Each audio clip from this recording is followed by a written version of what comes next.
Good morning, good afternoon, and good evening. On behalf of the Ministry of Environment and Energy from Costa Rica, the Development Banks of Asia, South Africa, and the Inter-American Development Bank, I welcome all of you to our seminar, Climate Finance for a Green COVID-19 Recovery. Today, more than 2 billion people don't have access to reliable and safe water services. The effects of climate change through floods and droughts are making it harder to bridge this gap. Yet, according to the Climate Policy Institute, only 5% of climate finance is spent in adaptation to safeguard such services. In this seminar, we pursued 3 objectives.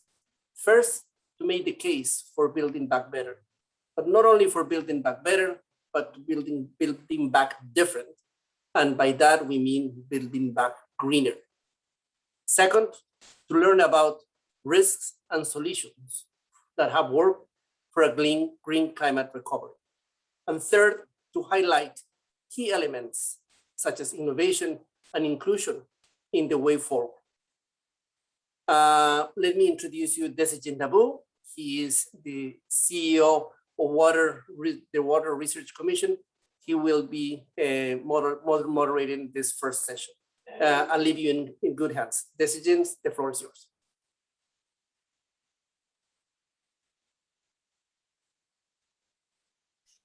Thank you very much, Sergio, and hello panelists and hello everyone who's attending, and welcome to day 1 of World Water Week 2021. And as Sergio says, the examination today is the first of 3 sessions of Seminar 8, and we are examining climate finance and water, and we want to get deeply into the value proposition. We have some wonderful speakers with fantastic expertise, and we'll be taking you on a short journey, beginning with a keynote, then with a first panel session, a series of videos as case studies, a return to the panel, and then a close-up, and we plan to do all of this within this hour. So without further ado, I want to introduce the keynote, and a very special speaker this is as well. It's Minister Andrea Misa Murila. She is the Minister of Environment and Energy from Costa Rica. And in line with Costa Rica's innovation, there's also innovation in the structure of cabinet, because many countries will benefit from such a combination in their cabinet as well. Minister, I have the pleasure to hand over to you for the keynote. Thank you, Designate, for this, and thank you, Sergio, for the invitation, and thank you all for giving me the opportunity to share with you, with this community of people engaged in water issues. And because, as you know, I'm the Minister of Environment, but I'm more related with the other community, the climate community. And I'm going to switch into Spanish, if you let me. I think there will be translation. Just to give some remarks around this possible interaction between the water agenda and the climate change agenda.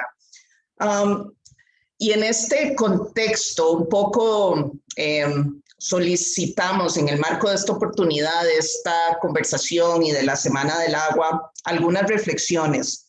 Le pedí al profesor José Antonio Alonso que produjera un paper que se llama la Agenda de Financiación del Agua y la confluencia de las agendas de desarrollo y climática. Un poco para tratar de entender qué está pasando con estos 2 mundos y el tema sobre todo de financiamiento y dónde existen oportunidades de sinergias, si es que las existe, y qué está pasando entonces con todos estos 2 ecosistemas.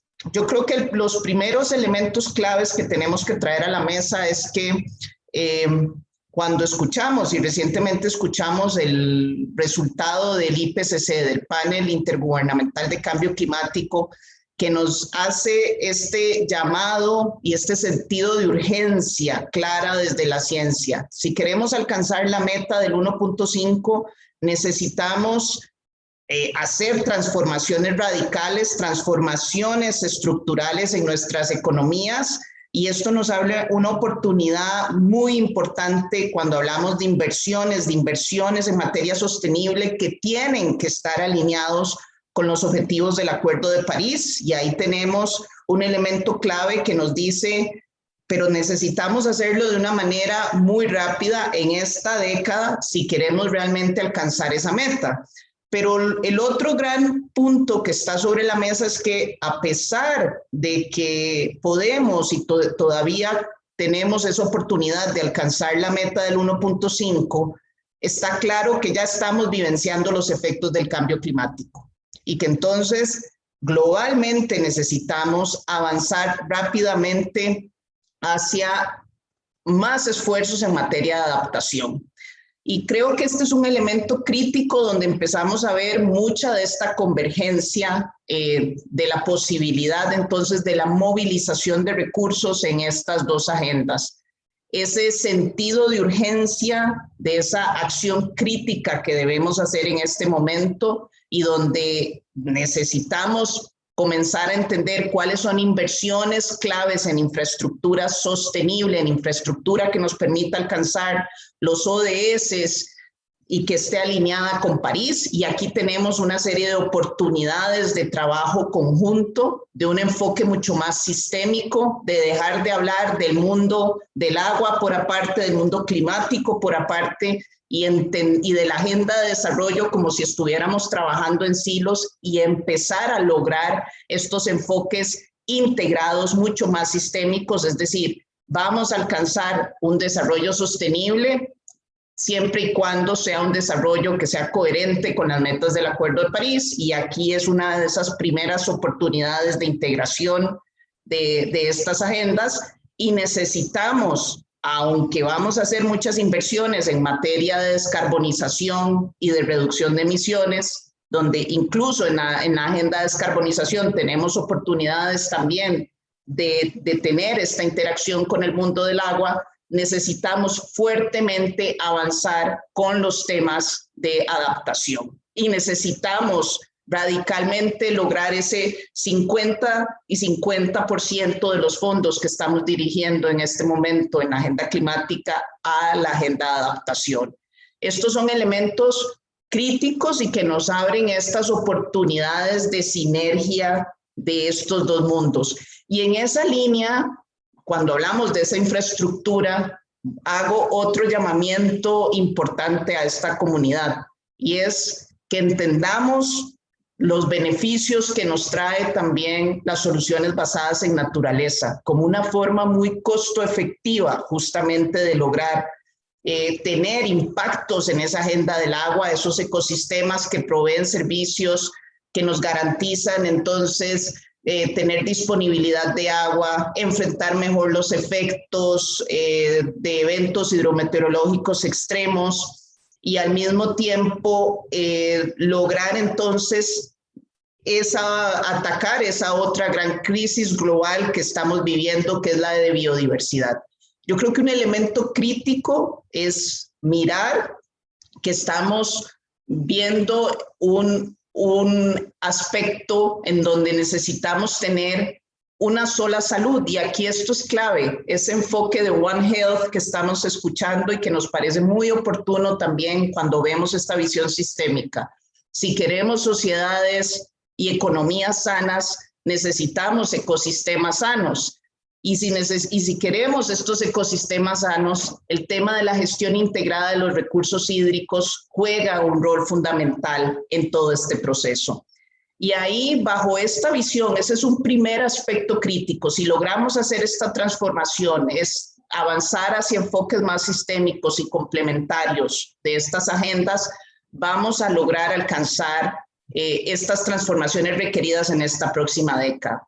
Pero lo cierto es que esto requiere de inversión en unas escalas importantes. Recientemente en las reuniones que hemos estuvimos en Londres hace poco con varios ministros y en la discusión, en reuniones preparatorias para la próxima COP, está claro que ya no hablamos de cifras de billones, sino de trillones, y que no estamos logrando ver esa movilización de recursos a la escala necesaria.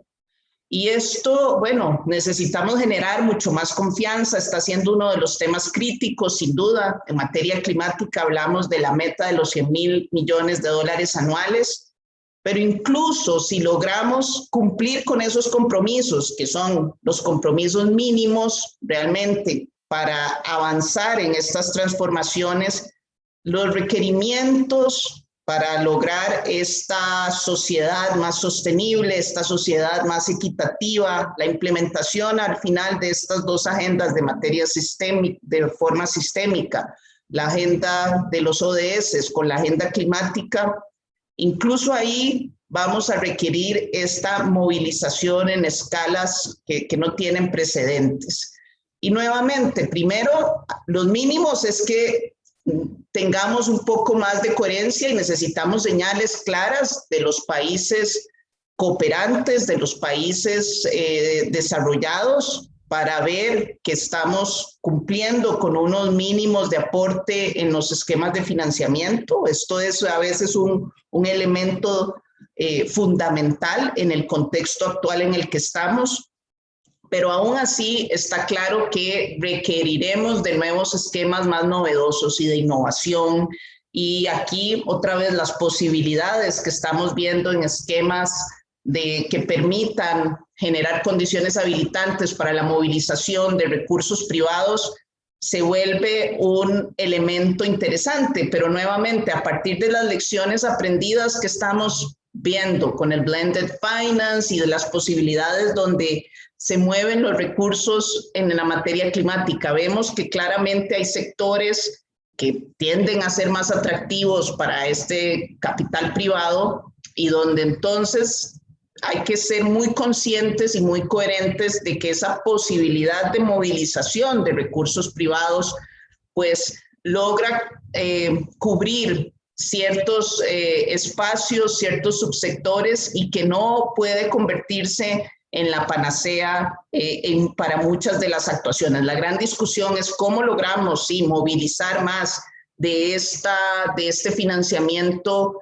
climático y de este financiamiento privado a los sectores más vulnerables, a los países más vulnerables. Y aquí nuevamente en estas agendas donde tenemos esa posibilidad de interacción con el tema del agua y de la parte climática y volvemos esta posibilidad de adaptación basada en comunidades, de adaptación basada en ecosistemas y esta posibilidad muchas veces no se ve tan robusta cuando vemos los esquemas de blended finance. Entonces, ¿qué necesitamos hacer y cómo seguimos generando estos espacios? Necesitamos generar más espacios de interacción entre las dos comunidades, más esfuerzos colaborativos, lograr que los temas que garantizan una gestión integrada de los recursos hídricos, que son fundamentales para lograr generar resiliencia, para construir resiliencia en los territorios, para lograr atacar esas vulnerabilidades de poblaciones a lo largo de los diversos países o en los países que tienen más rezagos. ¿Cómo logramos entonces priorizar estos aspectos, dar esos equilibrios en esas agendas de mitigación y de adaptación, poner a los temas de soluciones basadas en naturaleza como un tema muy costo efectivo que nos ayuda a hacer esa integración? ¿Cómo lo hacemos? Creo que un primer elemento es facilitando estas comunidades de trabajo conjunto y creo, y en eso agradezco muchísimo que estemos con este foro, que empecemos a hacer estas interacciones y equipos de trabajo, a mezclarlos, porque las opciones con este enfoque sistémico nos van a permitir ser mucho más efectivos y avanzar en estos aspectos de ganar-ganar. Buscar cómo integrar elementos de gestión integrada de recursos hídricos en nuestras contribuciones nacionalmente determinadas, incluirlos en los planes nacionales de adaptación y al mismo tiempo pues tener entonces oportunidades de inversión en territorio y en distintas escalas para reducir vulnerabilidades, generar resiliencia y tener este enfoque sistémico. Pero la realidad es que necesitamos también una movilización importante de recursos. Algunos de los datos que veíamos en el informe que se produjo es que realmente lo que está sucediendo es en muchos casos que no estamos logrando o viendo esa movilización adicional de recursos en cooperación internacional, sino que lo que está pasando es que se relocaliza y lo que sucede desafortunadamente es que incluso se están redirigiendo algunos fondos de cooperación internacional que estaban para la agenda general de SDGs redirigiéndose a la agenda climática. Y tampoco se trata de eso, se trata más bien de que sean esfuerzos complementarios, se requiere una movilización sin escala. Yo creo que cuando hemos visto ya lo que ha sucedido con la pandemia y las inequidades y lo que está sucediendo ha sido un mensaje muy claro de que cuando cuando hay necesidad de recursos, hay una posibilidad de respuesta de los países desarrollados que la hemos visto y eso resulta también muy complejo en toda la negociación, porque lo cierto es que esa posibilidad de movilización de recursos para el sur se tiene que incrementar. Y esta conversación genera muchas tensiones, genera condiciones complejas en el marco incluso de la negociación, pero nuevamente genera oportunidades. La realidad es que necesitamos esa movilización igualmente sin escala para hacer las inversiones requeridas en los distintos territorios y con las dos agendas integradoras. Tenemos una serie de ejemplos interesantes y creo, por ejemplo, algunos ejemplos a nivel del caso costarricense que me gustaría compartir. Una oportunidad que tuvimos con el Fondo de Adaptación en un proyecto donde hemos estado igual sumándole desde distintas fuentes a un trabajo con una serie de acueductos comunitarios que son manejados por comunidades en sitios de alta vulnerabilidad. Esos recursos que se lograron movilizar del Fondo de Adaptación, que por cierto es uno de los fondos que sin duda está haciendo cosas muy interesantes de manera sistémica integrada con las dos agendas, pues ha logrado una serie de aprendizajes de cuáles son el tipo de intervenciones que necesitamos con esta visión de gestión integrada del recurso hídrico, de protección de nacientes, de mejoras en infraestructura de pequeña escala, de darle resiliencia también a esas inversiones de pequeña escala con estos acueductos, y está siendo entonces uno de esos ejemplos que necesitamos escalar, con la posibilidad también de esa discusión, cómo lo llevamos a otro de estos fondos, al Fondo Verde del Clima, cómo logramos entonces estas interacciones que se potencien más. Y en esta línea de la necesidad también de discutir, estamos logrando y se está dando cumplimiento a las agendas de compromisos financieros y como decía, que claramente los datos nos dicen no estamos llegando ni siquiera a cumplir los mínimos, que son la meta de los 100.000 millones de dólares. El otro elemento que estamos encontrando ahí es la necesidad de mejorar la transparencia y la taxonomía en estos temas, porque esa discusión de cómo se está haciendo un registro de esos esfuerzos de cooperación internacional no está muy claro, no está tan transparente, es uno de los temas críticos que igualmente nos da una oportunidad de trabajo y de mejora. Y en esos elementos de lograr una mejor taxonomía y más transparencia en esos reportes de lo que está pasando con la cooperación internacional y esos apoyos que se están dando en estas agendas, requerimos igualmente en la parte climática, pero también en los esfuerzos en general del mundo de la cooperación al desarrollo, seguir trabajando porque se requiere más claridad de qué es realmente apoyos a los temas de adaptación, cuáles son la tipología de acciones, cuáles son las tipologías entonces que permiten esa actuación conjunta en gestión integrada de recursos hídricos y en los temas de adaptación, mucha más granularidad como ejemplos y aspectos. Me gustaría entonces cerrar con 3 mensajes claves. Uno, existe un sentido de urgencia.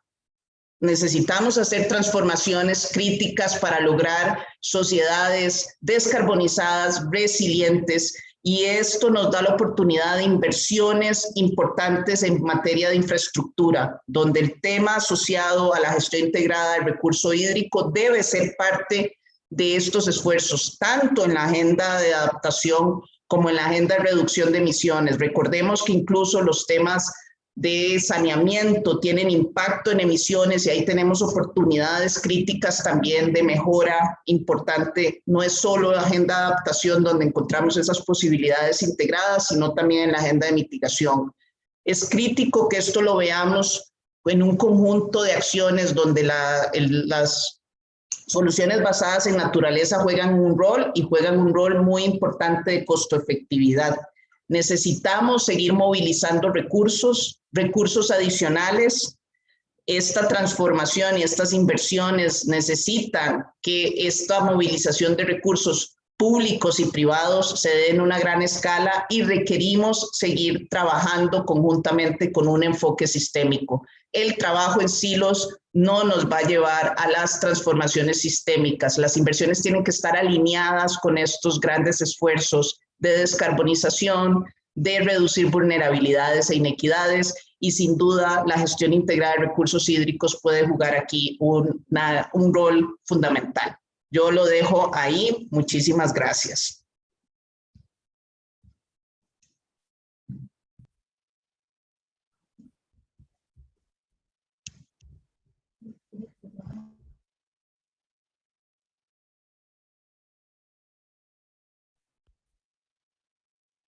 Desiree, over to you. That was the close of my presentation. Thank you.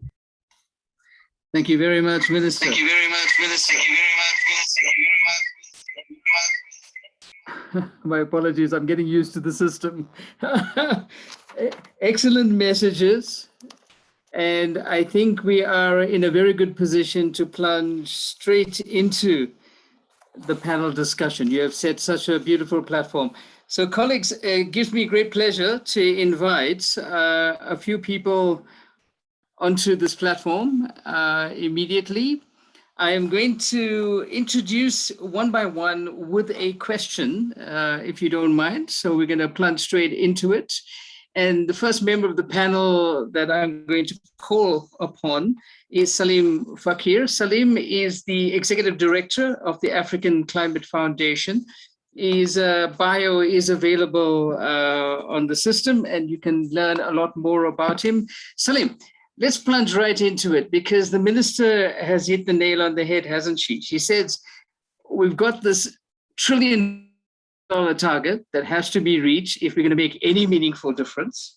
On the one hand, we have these inequities and this large gap between commitments and actual money on the ground to get these projects run.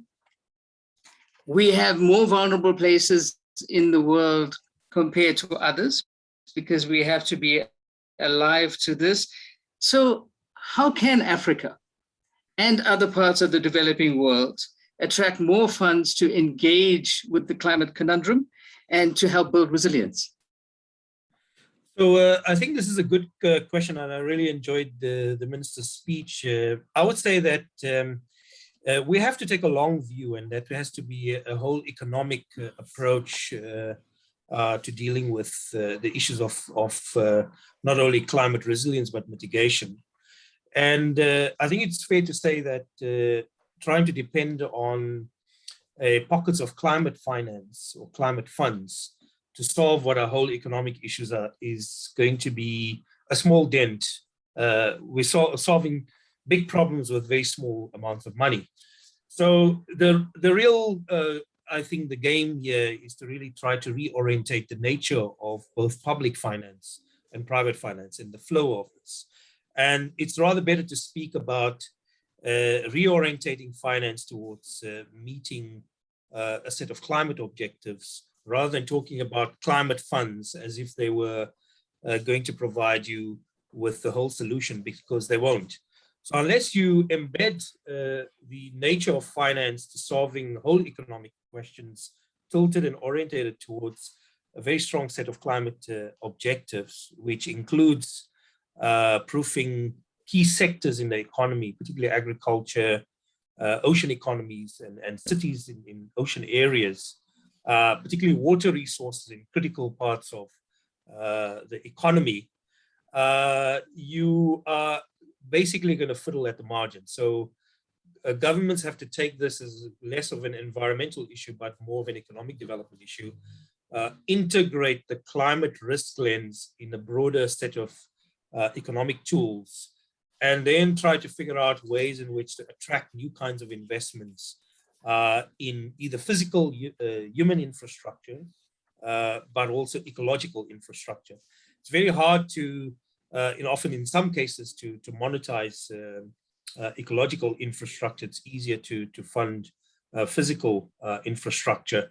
But and the reason I say that is that climate funds solve a very short-term issue, usually in very poor countries that don't have very strong sources of fiscal capacity, who have basic needs that have to be met. But in the long run, we have to look at this as a more towards moving towards stronger sustainable economies with greater potential for investment in these long run infrastructure, whether it's ecological or human-made infrastructure, and move away from this orientation of pockets of climate funds towards corralling broader sources of finance, both private and public, towards climate objectives. Let me leave it at that. Thanks. Fantastic. Thank you for that. So your main message is that we shouldn't be looking at this as a fringe pot of funds that will hopefully change the system, but you actually have to get into the more difficult debates around reorganizing the funds currently inside the system to afford this transition. And I think that's a great segue to our next panelist, and that's Aiping Chen. And she currently is the regional director of the China office of the Global Center on Adaptation. Welcome, Aiping. Let's talk about this in a practical sense around what we're experiencing with climate, droughts and floods. In this season, more floods than droughts. And relate this to other things that we are looking at and you have great experience in, like the Sponge City project. And the question is, what are the major challenges around this? Here is an opportunity to do some of this mainstreaming of the climate and green transition funding. Are we going to be able to get there? What will it take to get there? Thank you, Desigen. I hope you can hear me well. I kind of hear an echo. Sorry, I'm also getting used to the system. Anyway, I still hear the echo, but I hope you're hearing me fine. I can tell you what the echo is about. I'm sorry, yeah. If you have the translation on, you actually need to put that one off.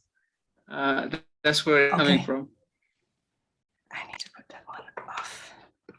Okay, I switched to my computer audio. Now, hopefully it's better. Okay, thank you. And I'm first of all, I'm very happy to be here to join this seminar today and to have the honor also to listen to Minister Mesa's speech. And in my past career, I used to work with Ms. Patricia Espinosa. I used to be her assistant. So I think, yeah, so I'm exposed to this world for more than 10 years. And now in my new role, I'm very happy to join this seminar today. And as Desigen mentioned, in many cities in Europe and Asia this year, severe floods also happened in China, in the Henan province to be exact, this summer. And the province's capital city, Zhengzhou, is one of the pilot sponge cities in China. So therefore, many people raise the doubts in the functioning of Sponge City initiative. So due to time limit, because Desigen kept on reminding us about time limitations, so I'm not going into introduction of the Sponge City initiative, but I'm happy to answer questions if there are any. So personally, I see the doubts on Sponge City rooted to the misunderstanding of the implementation of the initiative. In fact, Sponge City is a mode of urban development. It's not just addressing or a solution for water issues. It is actually an urban development mode. The partially completed infrastructure work that we are seeing today is only a partial appearance of the implementation. And secondly, is the expected capacity of the Sponge City. So in the case of Zhengzhou, the city in question today, for example, the Sponge City pilot was planned to address a precipitation value of nearly 200 millimeters per 24 hours. However, the flood took place this summer. The precipitation value reached 672 millimeters per 24 hours at the highest, and therefore unavoidably exceeded the capacity of the sponge, so-called sponge. So overall, however, with all these challenges, and we see, okay, floods are still happening, and with all this public funding of China going into the Sponge City initiative, still overall, the development of the Sponge Cities is fulfilling the expectation of the government. And earlier this year, the Ministry of Finance, the Ministry of Housing and Urban Rural Development, and the Ministry of Water Resources of China jointly submitted a proposal for implementation of the Sponge City initiative countrywide, and suggested even details for adjustment of the original design. Now, speaking about the challenges, coming back to Desigen's question, the main question, speaking about the challenges, as mentioned, the implementation of the Sponge City is a complex process. It takes time. It's not just a solution for flooding and droughts. So the three biggest challenges I see are the following. The first, the cross-sector nature of this initiative. It needs different government offices. It needs stakeholders from different sectors to closely work together. So from here, we draw the lesson from this initiative as a case. We draw from to many adaptation issues and initiatives. They are, I mean, climate change in general, anyway, is cross-sector in nature. So how do we draw from this learning? You know, how do we and learn from it, and how do we learn the lesson? But different government, different ministries, different stakeholders from different sectors, how do we work together? How do we closely work together? And who is coordinating this effort? And the second challenge is the response to extreme rainfall. So despite the usual Sponge City measures, we still will have those extreme weather events, or poor responses may cause damage to the already existing facilities, and the investment benefit therefore cannot be brought into sustainable play. And the last challenge I want to mention today, but definitely one of the biggest one, is continuous financing, in fact. So of the many, of the several Sponge Cities that the GCA China office is working with, the limitation of public funding. So far, all the Sponge Cities were, my image is a bit frozen. Okay, so now it's back. So far, all the Sponge Cities were funded by public funding. And this is the one nature. So almost all the pilot Sponge Cities face the challenge that their implementation of their plan have to pause in the middle because of lack of funding. So right now, really, almost all of the pilot cities are looking for opportunities of private financing, but also as well as public and private partnership opportunities. I prepare some numbers on the financing about sponge cities, but due to time limitation, I will stop here. Destiny, the floor is back to yours. Thank you. Thank you, King. In fact, colleagues, we're going to have a slight switch in the program, if it's all right with you, because this discussion is going really well, and I think we should spend a little bit of time with it. So we won't have the second panel session. We'll go complete this and then go into the videos. And I want to move on from where I Ping as left off, that we have to actually organize the innovation to go beyond just the climate issue, beyond the related issues like water, into the fundamentals of the system. And I want to come to Chris Fisher. And Chris is a policy analyst. He's currently with Ludwig Balkau System Technique. I hope I got that right, Chris. And I want you to talk a little bit more about looking at the transactional issues, because sometimes the solutions lie there. We definitely know the bottlenecks lie there. And you have some experience around some novel legislation associated with procurement and supply chain law. What is the potential? Yeah, thanks, Desigen, and thanks, everyone. So there is a slide being projected. And not to say that anyone has a lot of experience yet. This law has only been passed in Germany in July, I think. So it's quite novel, but allow me to frame your thinking, which I think alludes to what Andrea was saying in terms of resource mobilization as a whole, also from the private sector. If we perceive all of this climate finance as a cart that is pulled by a donkey or by humanity, we both need sticks and we need carrots. And that's sort of a stick, whereas a lot of the other tools and the financing mechanisms are often carrots. And by applying companies to do certain things or to not do certain things, more importantly, that can be a tool to trigger that sort of additional private sector investment, simply by, well, having a huge stick. And so to quickly recap, what is really this supply chain legislation that is really much in the making and not final. There's also an EU directive coming up next year or later this year.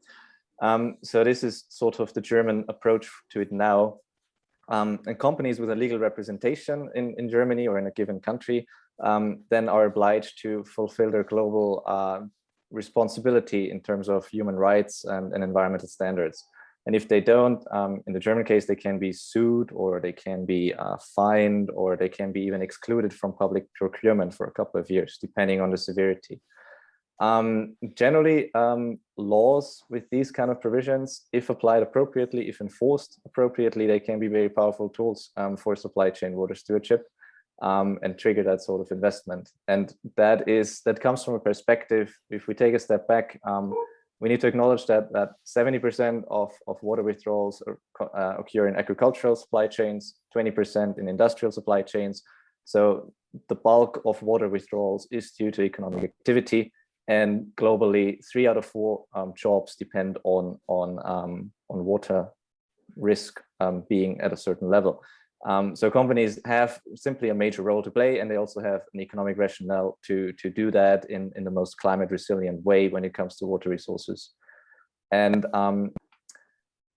how does that relate to procurement and transaction costs? I think it's also worth acknowledging that these two need to go together. Companies benefiting on the back of the environment or human rights violations in relation to water, be it pollution or be it unsafe handling of water that poses either a chemical or biological or physical risk, is simply not okay. It's not an okay way of doing business.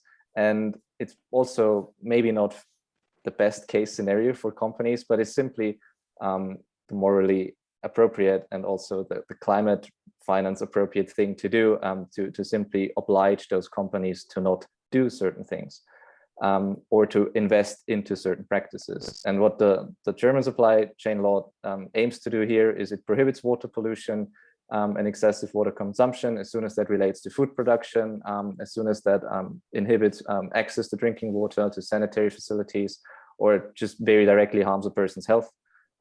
It also protects land use rights and land, forest, and water rights during acquisition, development, and operation of any businesses. And it also obliges companies, like I already said, to equip workers with the right training and the right equipment, gear to minimize exposure to anything water related. Yeah, so I think there's a huge potential, but what it will boil down to ultimately is also the right enforcement, because the reason why we have this law and is because we had this voluntary monitoring period in Germany, and the result of it was basically that companies are not going to do this voluntarily. So hence the law, and it'll come down to how this is enforced and how this is monitored as well. And this is a very novel space at this point, and we'll see how it goes. It may take some turn in regards to having more certification schemes like we have already for energy, where you simply have audits of production sites in relation to certain standards, and in this case, maybe water practices, water withdrawals. It's very promising, I think, and I think combining this kind of stick with the right carrots, as we'll also see some in the abstract presentations, I think can be a really powerful tool for a powerful combination for more private sector investment in climate resilient production facilities when it comes to water resources. Fantastic. Thank you very much, Chris. Colleagues, we were going to run the videos, and there are 3 very, very interesting case studies that relate to some of the things that you're talking about, but we're going to have to do that in reverse to see if we can catch up the time. Well, Giovanna has decided that we are going to go straight into it, and I don't mind that. So let me just alert the panelists. When we come back, you are literally going to get 1 minute to offer a comment on one of the case studies relating to what you've already input to us. So with that, Giovanna, over to you, and let us look at these wonderful presentations.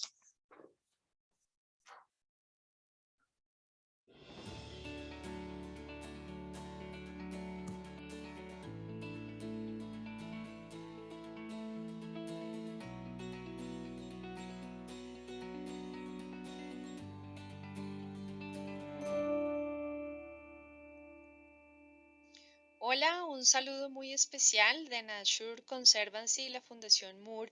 Agradece este espacio para presentar en nuestra aplicación web de nombre Waterproof, que tiene como objetivo ayudar a determinar dónde implementar soluciones basadas en la naturaleza y conocer el retorno de inversión. Todos hemos visto que actualmente todas las organizaciones, autoridades ambientales y toda la institucionalidad en nuestros países está muy interesada en promover soluciones basadas en la naturaleza, pero siempre se enfrentan a preguntas como ¿cuál es el lugar más apropiado para implementarlas? ¿Cómo sé que mi proyecto va a tener resultados positivos? Y también ¿cuál es el presupuesto que debo asignar? Entonces yo acá les muestro a nuestros tomadores de decisión un poco abrumados con estas preguntas, pero es por eso que TNC se encuentra desarrollando esta herramienta que nos ayudará precisamente a ello. Además, facilita la evaluación del retorno de inversión y ofrece una evaluación indicativa o de prefactibilidad con respecto al potencial de las SBN. Para lograrlo, el usuario debe configurar lo que llamamos casos de estudio, que parte de la información de una captación, la ubicación de una captación, como medio para identificar el área de trabajo, la cuenca para la cual queremos que la SBN entre a beneficiar la disponibilidad del agua. Por otra parte, pues hay que indicar cuál es el presupuesto disponible y indicar cuáles son los objetivos que se desean atacar. Entre ellos se encuentran el control a la erosión para la calidad del agua, hacer una mejor retención de nutrientes, en este caso fósforo y nitrógeno, mitigación de inundaciones, mejorar la recarga de agua subterránea y garantizar el flujo base. Los servicios pues estarán disponibles en nuestro sitio web, que como les decía, parte de la ubicación de una captación Con ella el sistema define, hace una recomendación del área de trabajo para la implementación de las SBN. Seguidamente el usuario debe indicar cuáles son los elementos que conforman el sistema de captación y cuáles son los procesos y tecnologías de tratamiento del agua. Y esto es porque es en estos procesos en los que se hace toda una inversión y costos para su mantenimiento y operación. El sistema le va a solicitar que indique cuál será la distribución de los recursos financieros disponibles. Hemos visto que aproximadamente un usuario deberá invertir 1 hora parametrizando la herramienta para que los modelos le entreguen un portafolio de soluciones basadas en la naturaleza. Con ello, el usuario va a tener acceso a reportes como los que estamos viendo en pantalla, comparativos en los que puede ver cuáles serán los costos, cómo se compara con los beneficios y tener acceso a gráficos síntesis en los que puede ver cómo los cambios en el paisaje afectarán el rendimiento del agua, qué modificaciones se darán en la cantidad de sedimentos y de nutrientes que exporta la cuenca y si se desea también identificar qué cambios se darán en el almacenamiento de carbono. Además, podrá acceder a servicios geográficos como los que estamos viendo en esta diapositiva, en la que se indica cuáles son las áreas en las que se recomienda hacer la implementación de las SBN. Esta será una herramienta abierta a todo tipo de público con alcance mundial que esperamos que sea de uso frecuente por tomadores de decisión y actores en cuenca que les permita tomar decisiones basadas en datos. El equipo de trabajo de Waterproof queda atento a todas sus preguntas y espera estar comunicando prontamente la publicación de nuestra herramienta. Muchas gracias.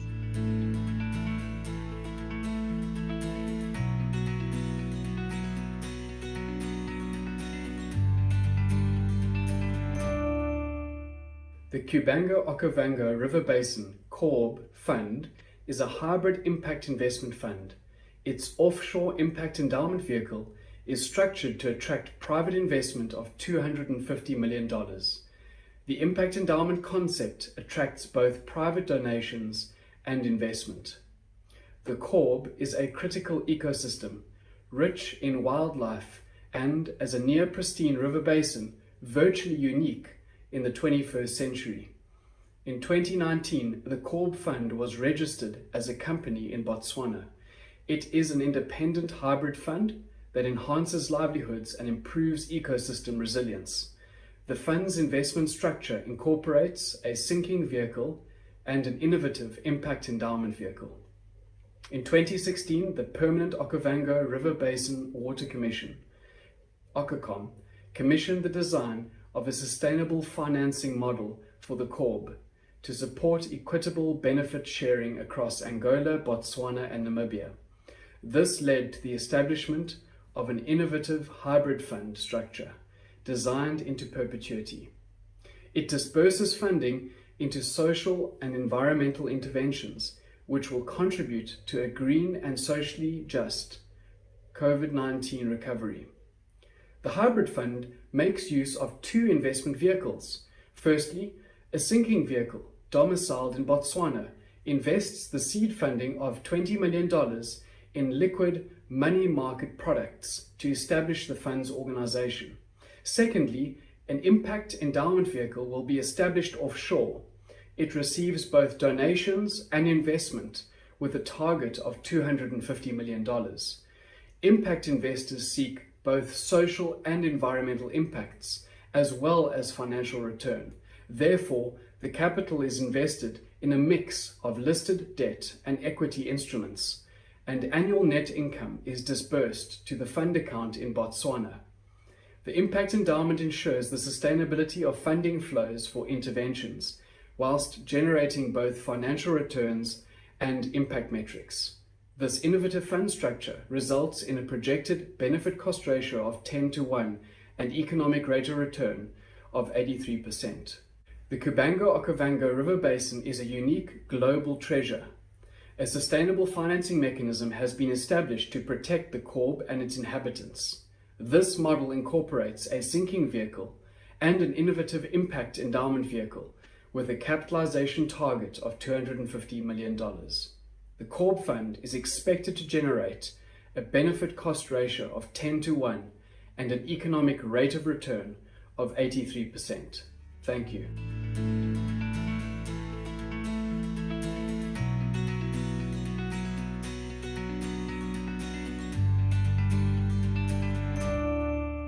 Climate finance opens opportunities for the creation of new markets that could handle both global crises, the climate and the water crisis.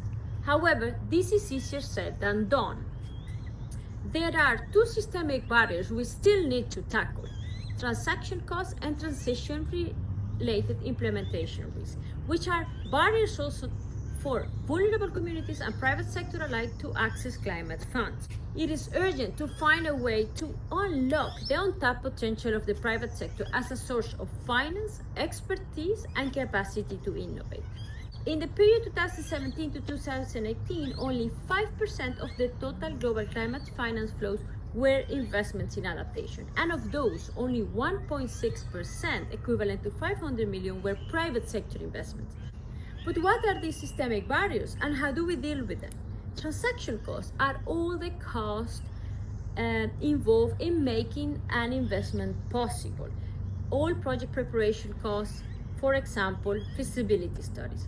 At this moment, these are prohibitive for private sector willing to invest because effective adaptation investments need to be planned at the system scale, the watershed or a landscape.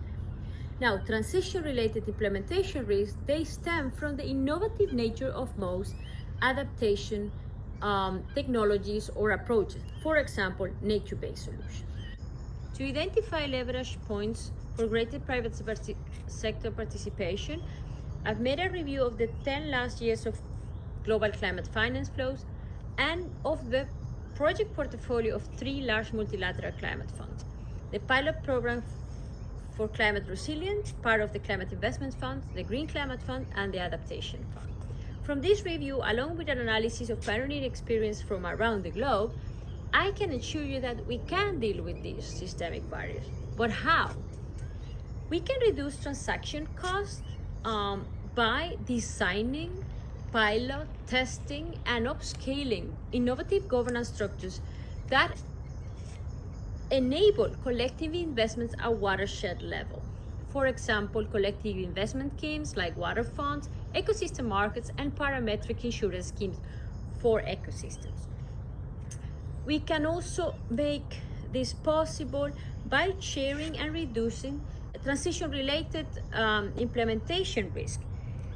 We need a public-private programmatic approach that enables a combination of multiple thematic streams of finance, along with the creation of non-traditional global-local partnerships that altogether bring the right mix of expertise to significantly reduce the risk exposure of the private sector and also reduce the transaction costs involved in making these investments. Innovative procurement strategies at both the public and the private sector can also be catalytic. Forward contracts or pay-for-results models could enable the use of a myriad of innovative financing instruments, because at the end, at the base of all these innovative climate finance instruments like green bonds or resilience bonds is a well-designed performance-based contract. The programmatic approach of the SIF, for example, has enabled the investments of at least $7 additional by the private sector for each dollar invested by donors. I believe really that climate finance can be a game changer, provided we use it to aim for system change, remove systemic barriers, and enable the creation of new markets. Only through consistent global, local, public-private cooperation in the next decade or so can we achieve a transformational pipeline of investments that reach the last mile. I'm really sure we can do this together. I just really hope that together we will.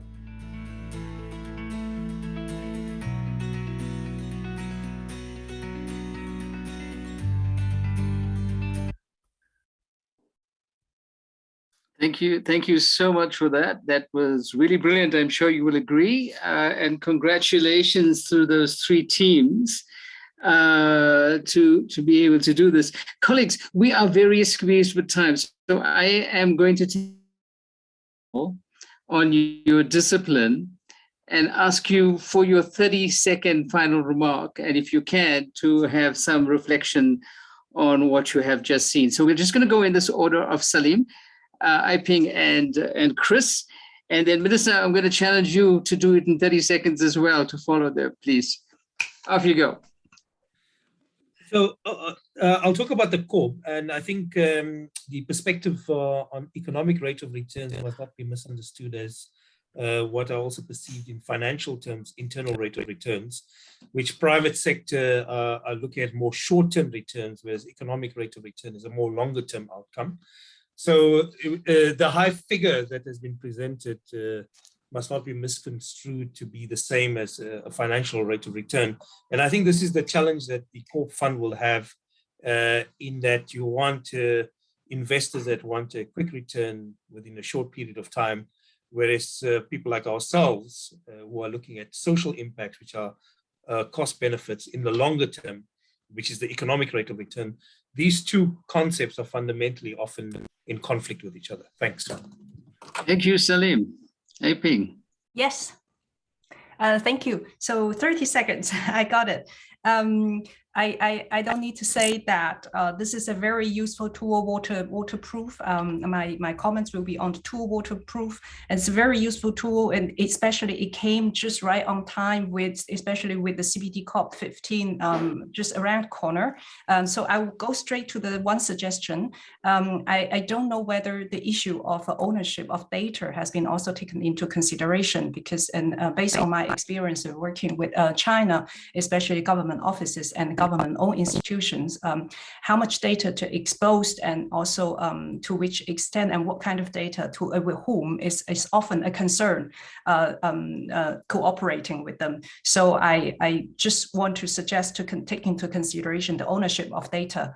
That's it. And maybe to consider to, in addition to the online platform, maybe also to make it also a standalone version which can be downloaded for use. For example, this will certainly make the tool reach a wider users and to make a bigger effort, to make a bigger effect in the world. Thank you. Fantastic. Chris. Thanks. Yeah, every chairman likes a good time challenge. So 30 seconds. So maybe following up on what Salim also said, to taking this as more of a whole economic development issue to attract physical as well as ecological infrastructure investment. I think that relates to the systemic change that Monica was presenting on to some extent.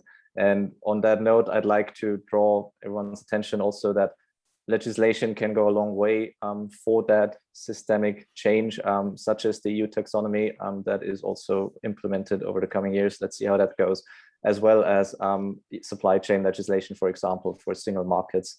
I think that is really that's the foundation of some sort of systemic change that enables fair and not necessarily free trade, and therefore also more climate finance. Fantastic, fantastic. Minister. Thank you all. I think I will continue with these ideas. We need a systemic approach.